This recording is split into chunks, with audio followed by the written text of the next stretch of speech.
Hello, welcome back to the channel. For my next video presentation, I decided to adopt one based off of a presentation that I gave for the first year of grad school. It was meant to be kind of a stress-free and here let's all get to know each other essay. But it was a chance to kind of express just what I had been thinking about this recent wave of Marvel and DC comic book movies and wanted to talk about how well they've done and why they've done so well, why the ones haven't done well. What is it about the characters that actually causes these stories to be recycled and perpetuated? So, art is subjective, everyone's gonna like what they like. I'm not gonna say that the ones that I tended to like are the ones that are absolutely better, but we can define an objective way to measure which ones are good that is definitely related to how widely liked they are, and that's just money. We can't get around it. Movies are being made in order to make money, so the ones that do well are the ones that are liked and people are spending money on to see. So based on that, you can't get around the fact that there are some that have done comic book movies well and successfully and some others that have not. I'm also going to focus on just the more popular Marvel and DC characters and the industry of movies surrounding those universes. I know there's a lot of comic book movie adaptations that have been made originally from comic book publishers that are less well known, and the movies are interesting in their own right, but they don't have that consistent household recognition. See, my mother that isn't a huge comic book nerd still recognizes the prime Marvel and DC characters, so more attention is going to be paid to those movies to make sure that they're good simply because those movies have a wider audience and there's more money in it for the movie producers to please as many people as possible. So one thing that I'm going to talk about early on that I noticed was when the style of the cinematography gets really distracting. So the Hulk in 2003, it was profitable but didn't go anywhere, didn't lead to a sequel, it led to a reboot, and traditionally, people don't like this movie anymore. I will give it credit for trying to experiment with how a comic book movie is visually presented. They use these multi-panel shots to film people's reactions at the same time to what they're reacting to, which is something that is very useful in comic books, but I would argue it's not the thing that makes it good. It's just the storytelling limits that result from fitting so much character and so much story into a 15-page, magazine tops. The comic book panels are a way to kind of get around those limitations and not the reason that made them good. So just that alone doesn't make the movie good. We still have to kind of care about the story that's being told. I think the best cinematography or best singular film shot in any comic book movie was this really, really simple shot from the 2012 Avengers movies. And the reason I think that's the case is because there's so much information that you're getting out of it, and you can see the shortcuts taken in order to get as much exposition out of a single shot. You have Black Widow in the focal point of the art of the frame, but way off in the distant. So you really don't have to worry about spending a lot of time looking at that because there's not a whole lot of detail there. It's just an establishing shot. You see her and you see her captors. So the viewer has time to really let the image breathe and see what else is in the shot, the guns, the art. We kind of get a vibe of what kind of situation she's caught herself in without the clunky exposition that comes in so many of the bad comic book movies. And I think another issue that is really important to get right in these comic book movies is the accuracy and accuracy of the characterization itself. You have to really match every detail of the source material in order to make it good, not in the literal sense as if it was written truth that must go unchanged, but the character core and motivations have to be intact. So an example is the Incredible Hulk TV show. They didn't even get the guy's name right. They changed the character's first name and it was still a success. So the details of the characters, like what their names are,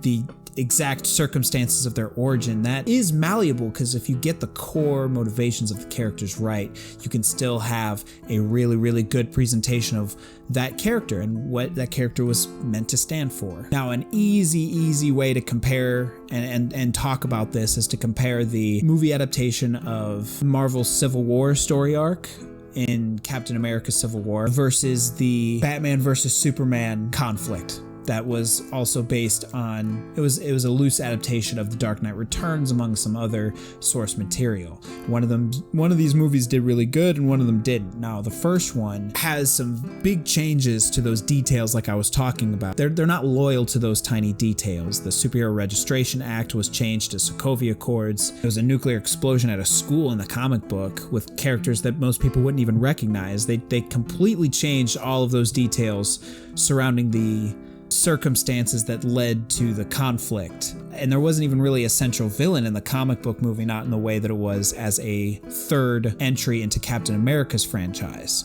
But the movie was still successful. The movie still takes its time to make sure it hits all of the emotional beats that the comic book hit that made it work as a story. They got the most important things, from Tony's guilt to Captain America's resilience and ability to function as a kind of wall. His assemblage of the lower level, street level heroes in response to the super funded superheroes of Tony Stark. They get all these things right, and it really comes and plays out in a beautiful adaptation. Now compare that to The Dark Knight Returns adaptation in Batman vs. Superman.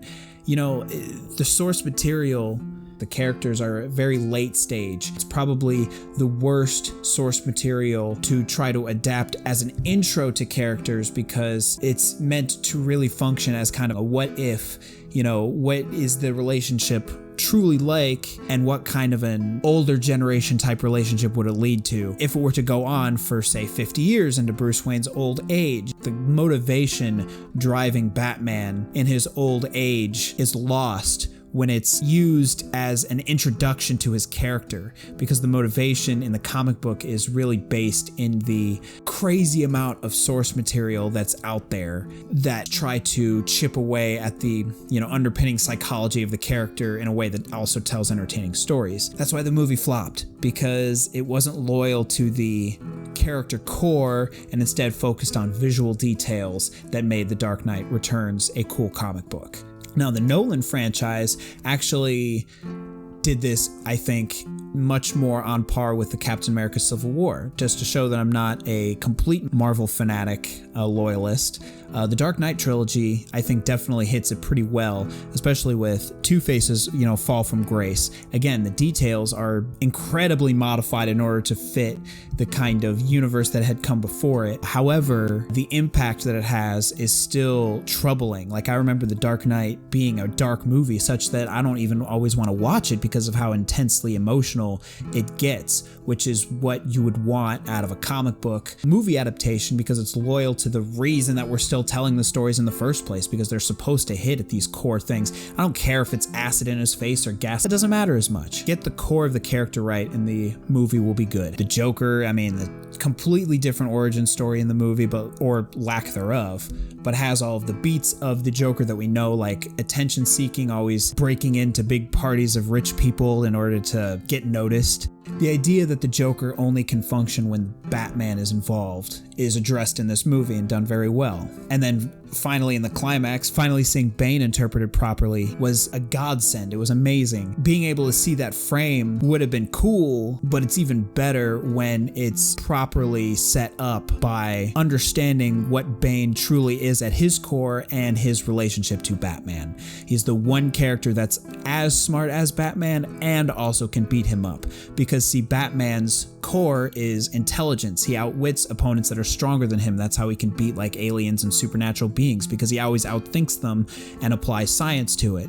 But here we have a character that can also do that and is just as physically impressive. So it really does take away Batman's advantage in a big way, such that it really gives him an opposition that is really powerful. And the movie really hits on this, even though they didn't have the super juice venom. Who cares? They got the core of it right, and the movie was, the moment was still very powerful. Not at all like the first crack at interpreting Bane, which actually did get the details right about the venom and the super juice, but it completely deconstructed it in a one-dimensional way that was awful. Nightfall and the comic books afterwards were really dependent on Bane being a patient, calculating villain, and they did not even attempt to get that right in Batman and Robin, even though the comic book only came out 4 years before it was adapted into a movie, the character. So anywho, direct adaptations of comic book visual styles don't always guarantee the success of it, and the direct adaptations of the comic book arcs don't have to get all of the details right in order to make it a entertaining story and to hit the right beats. You can change the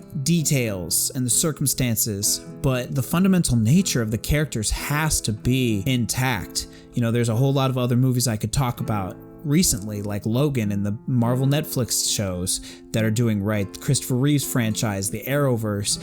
Also, I would have loved to have talked about the Joker movie that came out in the years after I originally gave this presentation, but there's just not really enough time. And those are shows that I'm probably less familiar with as a avid follower and analyst. So hopefully you found it interesting up to this point. I know it was fun giving this the first time. I'm glad I can kind of digitize it in a way that I can share it with other people on a broader scale. So I hope everyone is staying happy and healthy. And thanks again for listening. Don't really know what's next, but hit the subscribe button so that you won't miss it when it comes out. Also, let me know in the comments if there's any ideas that you've had about these movies that you'd be interested in sharing. And I'll be interested to discuss these ideas with you further. I don't really mean to claim to be a movie expert or a comic book expert, but I have been watching these movies for most of my life and have actually looked into some of the source material, and hopefully I'm able to make some valid observations about it. Let me know what you think and tune in next time.